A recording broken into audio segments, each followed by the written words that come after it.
uncommitted voter. Ladies and gentlemen, Craig Ferguson.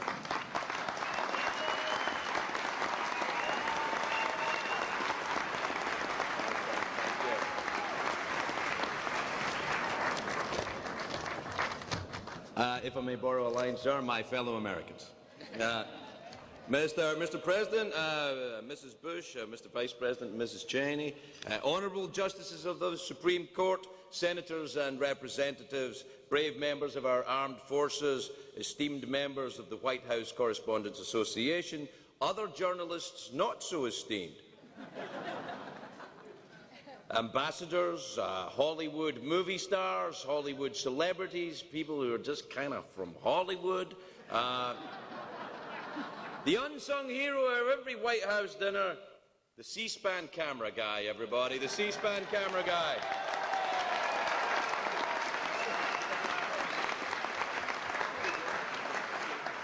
You know, in many other areas of America, we've moved from one camera.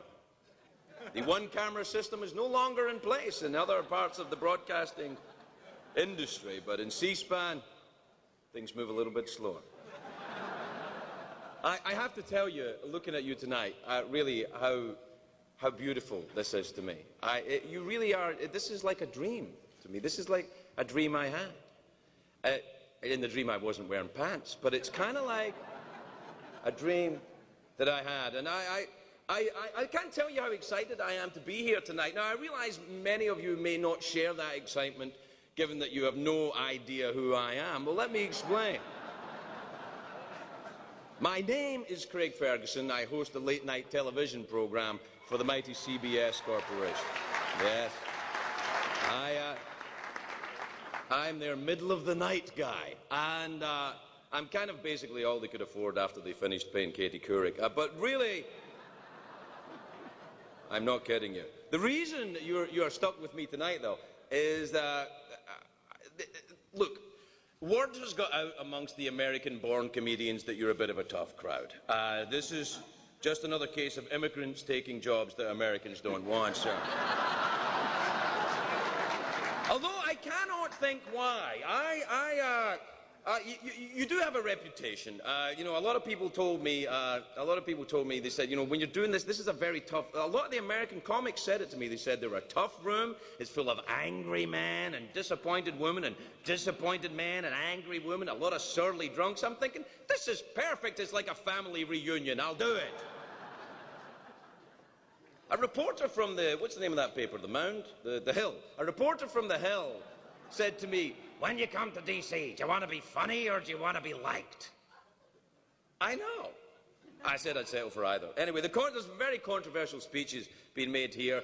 The most famous, of course, in 1996, I think, when cheeky comedy racist Don Imus cussed in front of the First Lady, I believe, which is it was a terrible faux pas. Never cuss in front of the First Lady. Always wait until she cusses first. That's the way it's done. So rest assured, I'll be working clean here tonight, unless you give me the nod, Mrs. B, and then all hell will break loose, I'm telling you.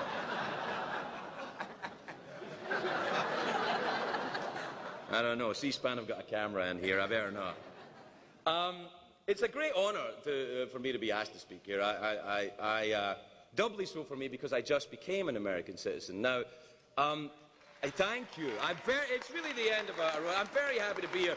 Now, you realise, of course, that means that I'm American by choice. I'm not like you guys. You wake up in the morning and you're like, oh, I think I'll exercise my civil and religious freedoms without fear of incarceration or repression today. I think I'll complain today. I had to fill in a lot of paperwork before I could do that. I had to lie about my past. I had to pass a test to be an American. And I wonder sometimes how many of the journalists and politicians in this room would pass that test. Like if the INS just suddenly circled this room right now and said, pop quiz, everybody.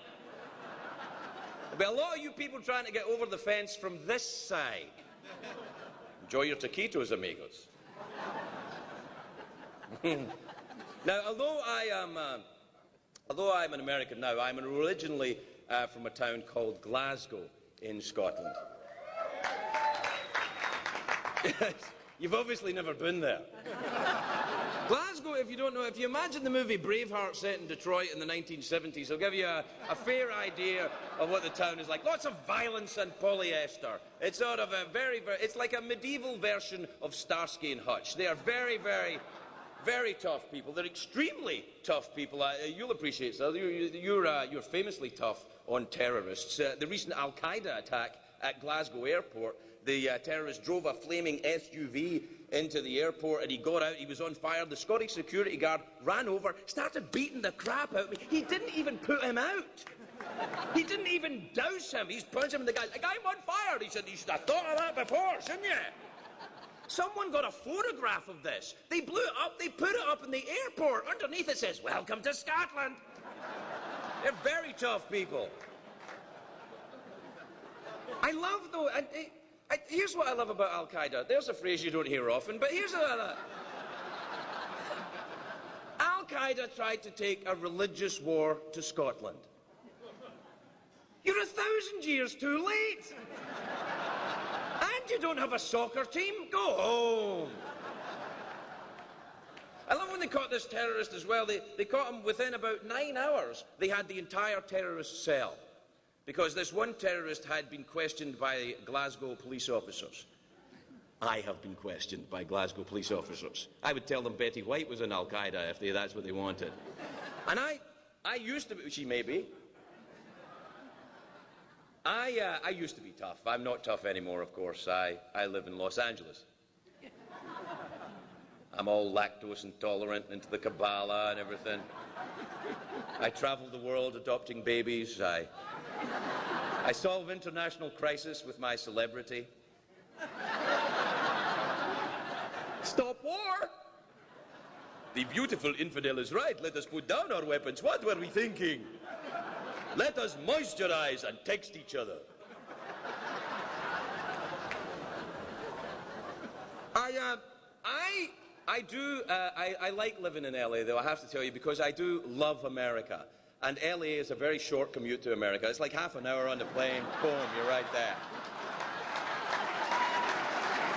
And I hear a lot of people, usually native-born Americans, I have to tell you, usually the children of the wealthy, who say, you know, with their, America sucks, man, we totally suck, we suck. And I'm thinking, you know what, Junior, you know why you're talking like that? Because you haven't traveled enough. Do what I did. Put on your little backpack and travel around Europe, check out the competition, see how much we suck. Spend half an hour of your life in, I don't know, Belgium. Any Belgians in? Fine, let's go after those bastards then. Who do they think they are? Those Belgians with their delicious chocolate and their waffles. Screw those people. Belgium, why, they're the Canada of France. There, I said it. Someone had to say it, and I said it.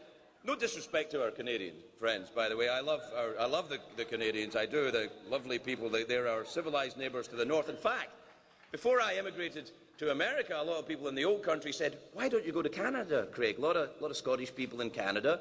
I said, I know, that's kind of why I've made my choices. I'm going to be American. And to me, no disrespect to the Canadians, I love them, but to me, Canada, it's not the party, it's the apartment above the party. Do you know what I'm saying? Do you know what I mean? It's like, it's nice, it's good, it's well decorated, but it's the apartment above the party. I mean, we're down here all... and they're up there, can you keep the noise down? We're trying to be polite, we're nitwear up here, keep the noise down. And we're like, oh, come to the party, Canada. They're like, we weren't invited. We're like, Mexico wasn't invited, they came, come to the party.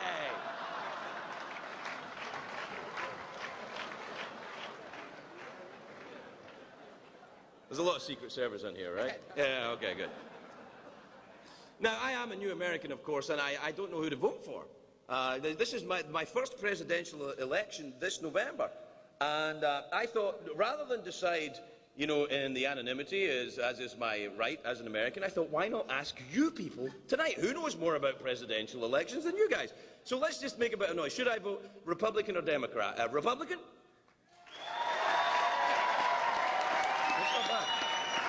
Or Democrat?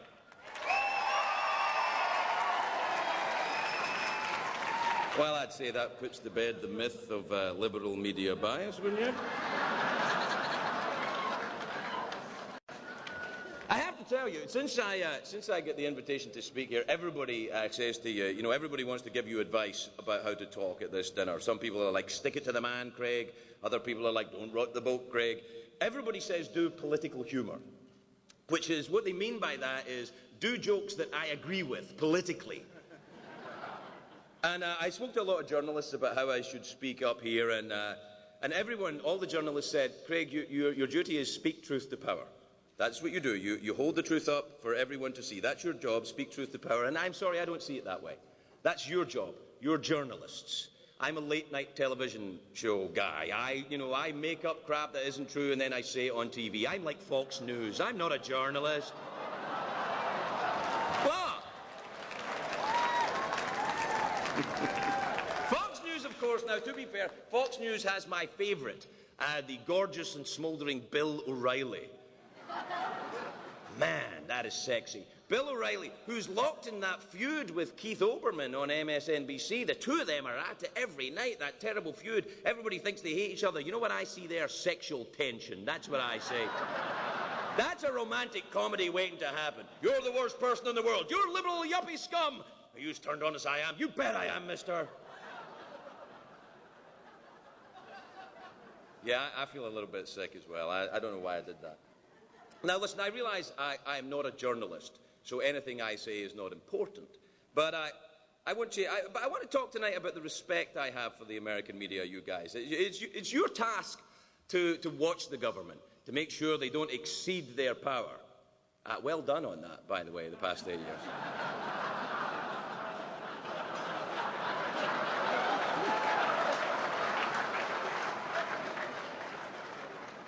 Yeah, but I wonder who keeps an eye on the journalists when you guys are getting out of line? Who cracks the whip on the media when you guys, well, Dana Perino. You lucky bastards. Okay. Sometimes I'm naughty too, Dana. Of course, not just electronic media here tonight. We have the print media here. I had the honour of chatting with several editors of large newspapers before I came out. You thought waterboarding was torture? I'd heard that the print journalists were the most bitter and jaded of all, but that doesn't seem to be true. They seem quite perky. The reporters from my own hometown paper, the LA Times, made it into the room tonight, even after the cutbacks. They'll be pouring the coffee once I get done. Be nice to them, because some of these guys have got families. Also, the New York Times.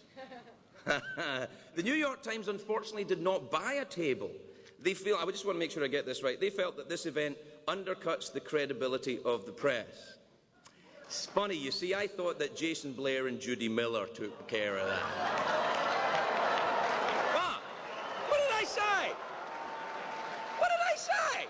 Did I go too far? Well, let me try this. Shut the hell up, New York Times, you sanctimonious, whining jerks.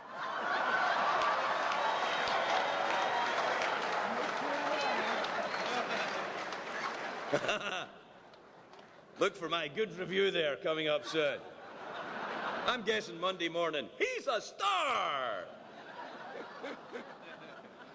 I also, by the way, I would like to thank the lovely Maureen Dowd of the New York Times for recommending me for this job and then having the foresight not to turn up when I got it. Thank you, Maureen. There's one person who's not here tonight, and I'm a little bit sad about it. I was looking forward to meeting this fella.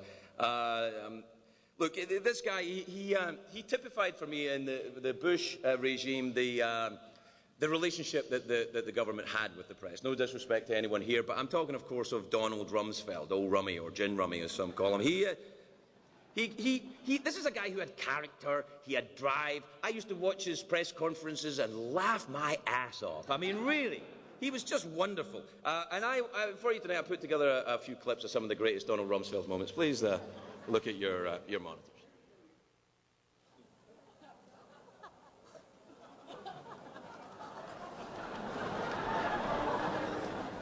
You've talked about it a lot from the podium. Larry DeRita said yesterday, When the Pentagon's recommendations initially came out, you had said that you hadn't made changes to those recommendations, if I recall correctly. And the message that many of us drew from that was that you wanted the Commission not to make major changes to that list. Traditionally, they've made about 15% changes on the closures, and they've questioned a number of things, including cost savings. Actually, General Myers made similar references to the failings of the insurgency, including their failure to garner public support.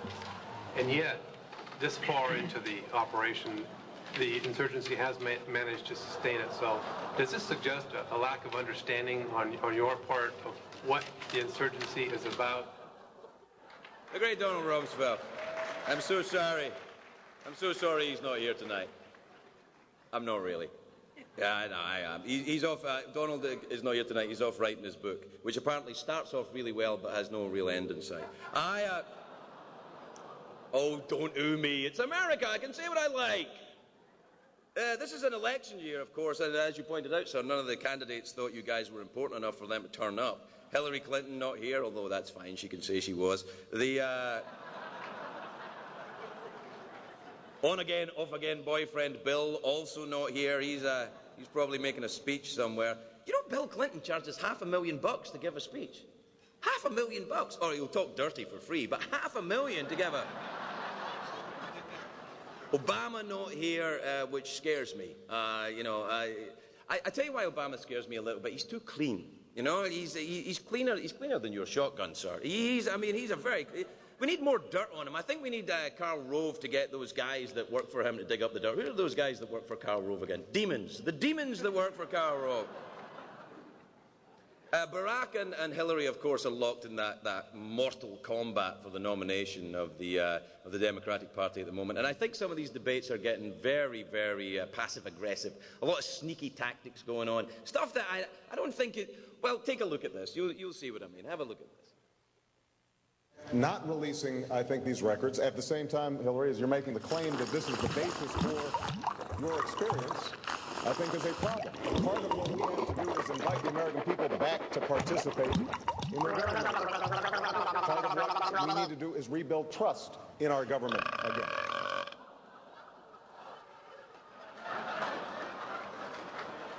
I mean, that's bad. That's just naughty and wrong. That was me being naughty there, Dana. I did that. Listen, I don't envy the person who wins the Democratic nomination because they, of course, he or she will face the full force of the Republican attack machine come the election. You know, Bill Kristol, Bob Novak, George Stephanopoulos. What?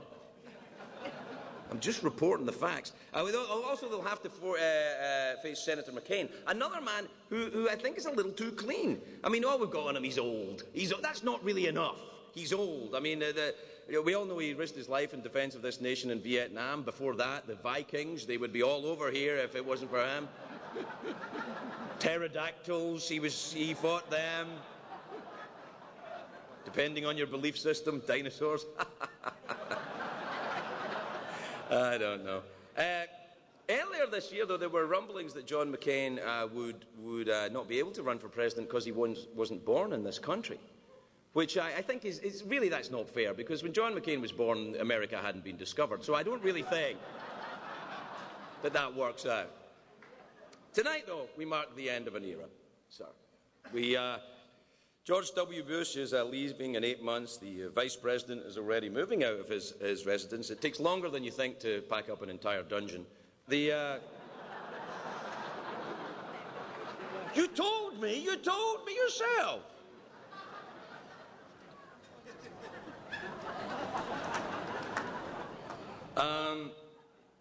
Tonight is the last time President Bush will be attending this dinner, something he and I have in common. Of course, I'm kidding. I'd love to come back if you'd have me. Okay, forget it. No, it's all right. Well, you could come back, actually, sir. You could come back if Mrs. Bush ran for the president, if you became president. Yeah, well, it could happen. A first lady, a former first lady could become president. It could happen. It's not going to happen this year, but it could happen at some point. I'm just predicting. It will be, though. It will be a bittersweet day in January, sir, when you leave the White House. I remember 8 years ago when you said you were going to return dignity to the White House. And by the way, I thought you were fantastic on Deal or No Deal. That was just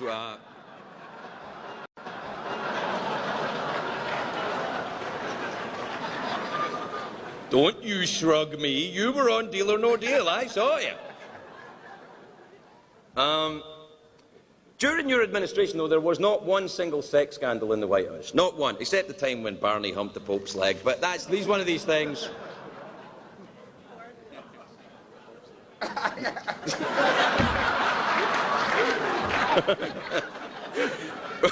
Oh, man, that's encouraging. All right, I tell you what.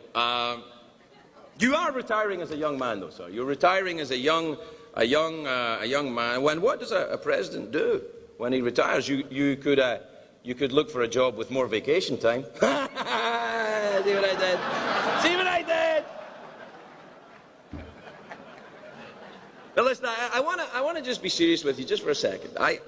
I haven't been in Washington very long, but I've been here long enough to know that it's full of people who disagree on everything, from how to balance the budget to what tie is the most patriotic.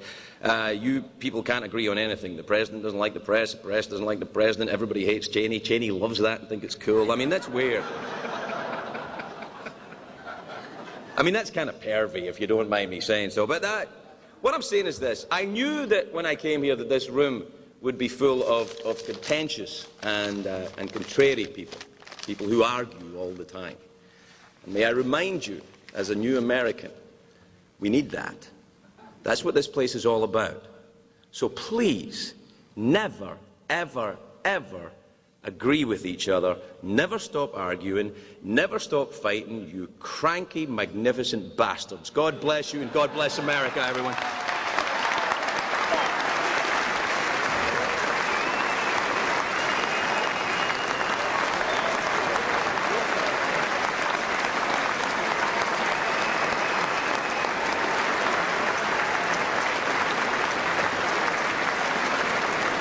Craig Ferguson. Thank you all for coming. Please remain in place while the President and the Vice President of their parties depart. Thank you for joining us tonight. We hope you had a wonderful time.